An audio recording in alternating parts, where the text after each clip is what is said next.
अगर आप 40,000 रुपए खर्च करने वाले हो, फिर आप इन दोनों जापानीज ब्रांड के एसी में कंफ्यूज जरूर होगे। सीधा पॉइंट पे आता हूँ। डाइकन और पैनासोनिक 1.5 टन 5 स्टार 2026 मॉडल, इन दोनों में से आपको कौन सा लेना है? और पैनासोनिक के इस प्रीमियम एसी को भी कंपेयर करेंगे जिसमें 5280 वॉट की कूलिंग कैपेसिटी आती है। आप सोच रहे होगे 1.5 टन 3 स्टार एसी 35 से 37,000 में आता है और उसी का 5 स्टार वेरिएंट 45 से 47,000 में आता है और केवल रेटिंग का ही तो डिफरेंस है। नहीं, ये 3 स्टार एसी का इंडोर एंड आउटडोर यूनिट का मेजरमेंट है और ये है 5 स्टार एसी का इंडोर आउटडोर यूनिट जो ज्यादा बड़ा है और इससे काफी फर्क पड़ता है। वीडियो में बताऊंगा। फिलहाल अगर आप 6 घंटे से कम एसी चलाते हो और 6 मंथ तक चलाते हो, फिर आपको 3 स्टार एसी ही लेना चाहिए, उसी में आपके पैसे बचेंगे। लेकिन अगर आप ज्यादा एसी चलाते हो 8 से 10 घंटे और साल में ज्यादा चलाना है 8 मंथ 10 मंथ, फिर आपको 5 स्टार एसी ही लेना चाहिए, क्योंकि जो 7,000 रुपए एक्स्ट्रा पे कर रहे हो, आपको एसी 10 साल तक चलाना है। बड़े आराम से आप रिकवर कर लोगे 3 से 4 साल में ही। स्टार्टिंग विद पैनासोनिक के 1.5 टन 5 स्टार एसी में आपको 5100 वॉट की कूलिंग कैपेसिटी मिलती है, विच इज 1.45 टन, जिसको आप ओवरक्लॉक करके मैक्सिमम 5610 वॉट तक चला सकते हो। On other side Daikin 1.5 ton 5 star में आपको 5000 वॉट की कूलिंग कैपेसिटी मिलती है, विच इज 1.42 टन, और इसको आप ओवरक्लॉक करके 5900 वॉट तक चला सकते हो। एक एग्जांपल के साथ समझते हैं। आपका रूम है टॉप फ्लोर, डायरेक्ट सनलाइट आती है, रूम एकदम तप रहा है, तो एसी शुरू मैक्सिमम कैपेसिटी से होगा, चाहे डाइकन हो चाहे पैनासोनिक, एकदम जल्दी से रूम को चिल कर देगा। अब इसी में बहुत सारे लोग पूछते हैं कन्वर्टेबल मोड्स के बारे में, तो पैनासोनिक में आपको 8-in-1 कन्वर्टेबल मोड्स मिलते हैं, लेकिन डाइकन है अपना सिंपल एसी, इसमें कोई भी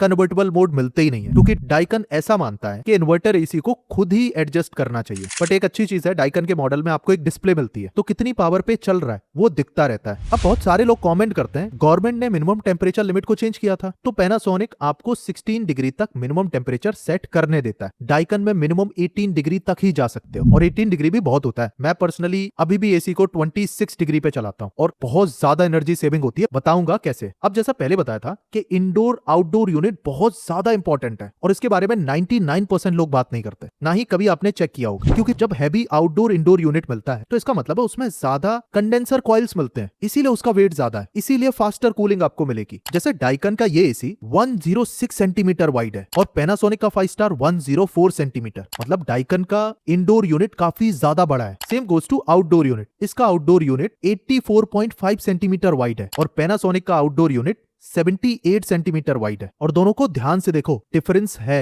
अब समझाता हूं। अगर इंडोर यूनिट बड़ा होगा तो उसका ब्लोअर का साइज बड़ा होगा, मतलब एयर थ्रो ज्यादा फेंकेगा, मतलब जल्दी कूलिंग होगी। और अगर आउटडोर यूनिट बड़ा होगा तो रूम की गर्मी जल्दी बाहर फेंकेगा, मतलब रूम जल्दी ठंडा होगा। और बड़े होने का मतलब है इसमें कॉपर कॉइल्स आपको ज्यादा लंबी मिलती है। ये मेरा पर्सनल एक्सपीरियंस है कि डाइकन का आउटडोर यूनिट ज्यादा साइलेंट है पैनासोनिक के कंपैरिजन में। डाइकन में आपको वाईफाई का सपोर्ट नहीं मिलता, जो मुझे पर्सनली लगता है कि 2026 में देना चाहिए, क्योंकि ये एसी आप आने वाले 10 साल तक यूज करने वाले हो। पैनासोनिक में आपको वाईफाई सपोर्ट मिलता है। अब आप बोलोगे वाईफाई सपोर्ट तो ब्लू स्टार में ही मिलता है। आप खुद एप्लीकेशन को कभी भी यूज करना, पैनासोनिक की एप्लीकेशन मच बेटर है। मेरे पास 3 पैनासोनिक के एसी है और तीनों को सेम एप्लीकेशन से कनेक्ट करके सीमलेसली चला सकता हूं, मतलब काफी यूजफुल है। अगर आप वाईफाई को यूज करना चाहते हो तो ये आपके लिए यूजफुल होगा। दोनों ही एसी में आपको बहुत अच्छी केमिकल कोटिंग मिलती है और दोनों ही एसी में आपको 3 मीटर का पाइप साथ में मिलता है। एक्स्ट्रा पाइप लगवाओगे तो उसके एक्स्ट्रा चार्जेस आपको देने पड़ेंगे। अब आपने बहुत सारी वीडियोस देखी होंगी पैनासोनिक की ये प्रीमियम एसी की, इसके लिए आपको देने पड़ते हैं एक्स्ट्रा 7000 रुपीज, क्योंकि इसमें आपको मिलती है 5280 वॉट की कूलिंग कैपेसिटी। 7000 एक्स्ट्रा देके आपको बहुत ज्यादा कुछ नहीं मिलता, बट थोड़ी ज्यादा कूलिंग कैपेसिटी मिलती है, जो कि एक्चुअली 1.45 टन की है। बाकी एक चीज, पैनासोनिक इसमें नैनो टेक्नोलॉजी देता है, विच मींस वो बोलते हैं कि ये एयर प्योरीफायर का काम भी करेगा। प्रैक्टिकली अगर मैं बताऊं तो इंडिया में इतने अच्छे एयर प्योरीफायर काम नहीं कर पाते। ये एसी एयर प्योरीफायर वाली क्वालिटी दे ही नहीं सकता। इससे बढ़िया 7000 में 3000 ऐड करके 10,000 में एक अच्छा एयर प्योरीफायर मिल जाता है। वीडियो देख लेना। क्या इस एसी को लेना चाहिए? आप ले सकते हो, बट उतना